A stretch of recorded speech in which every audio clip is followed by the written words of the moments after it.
todo esse tempo já trabalhando e consumindo arquitetura de certa forma faz a gente refletir, e principalmente eu refletir, o que é arquitetura num sentido mais macro, num sentido mais amplo, passando do pequeno detalhe até pro maior.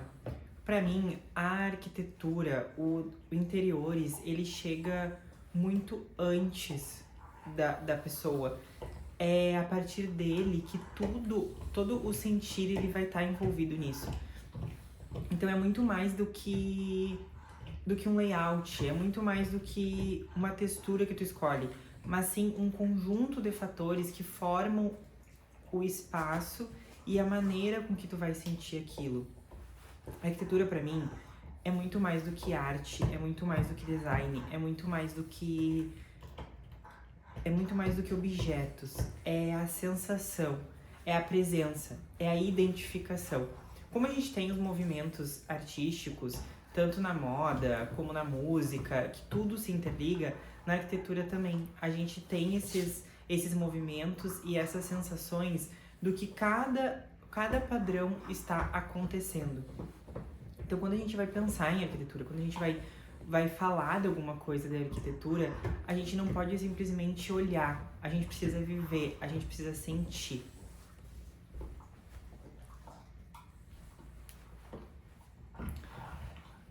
Quando eu penso em arquitetura, eu penso muito mais em psicologia do que em arte, porque pensar no que vai estar ali, pensar na proposta que tu quer, na sensação que tu quer que a pessoa tenha, no sentir que tu quer que a pessoa tenha, na forma que vai ter a presença, isso envolve muito mais o comportamento humano. Uma poltrona num lugar diferente, ela vai trazer uma sensação totalmente inusitada. Então, uma poltrona em tal lugar, num lugar X, e uma poltrona no lugar Y, podendo ser a mesma poltrona, ela vai mudar toda a convivência daquele espaço, o design e o layout daquele espaço, como as pessoas vão se comportar, como as pessoas vão olhar o espaço, como as pessoas vão sentir o espaço, qual vai ser a sensação daquela pessoa. Me afoguei.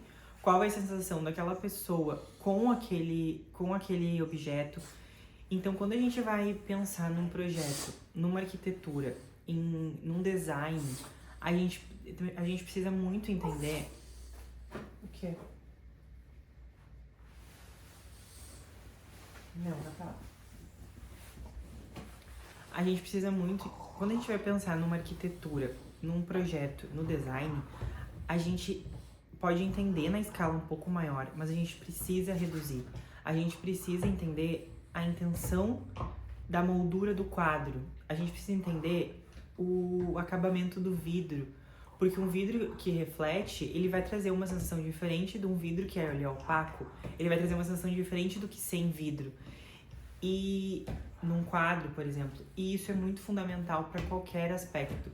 Um puxador cava, ele vai trazer uma sensação diferente de um puxador normal, de um puxador para fora. Então, para mim, a arquitetura, além dela englobar tudo que a gente já sabe, tipo de moda, arte, design, psicologia, ela engloba muito mais o sentir. É, para mim, a profissão que tem mais o causa e efeito, porque a arquitetura ela pode mudar a tua saúde, a arquitetura ela vai influenciar no teu humor, ela vai influenciar nas tuas palavras, ela vai influenciar na forma como tu vai se comunicar, na forma como tu vai estar, na forma como tu vai se sentar. Então, a arquitetura, ela engloba muitos fatores que eu diria que são invisíveis, que a gente precisa sentir e entender aonde que tá e como isso vai se relacionar com o espaço. Que intenção que a gente quer para esse projeto, para essa pessoa, para essa vida. Se tu ficou até aqui no final do vídeo, muito obrigado. Um beijo. Nos vemos até o próximo. Tchau, tchau.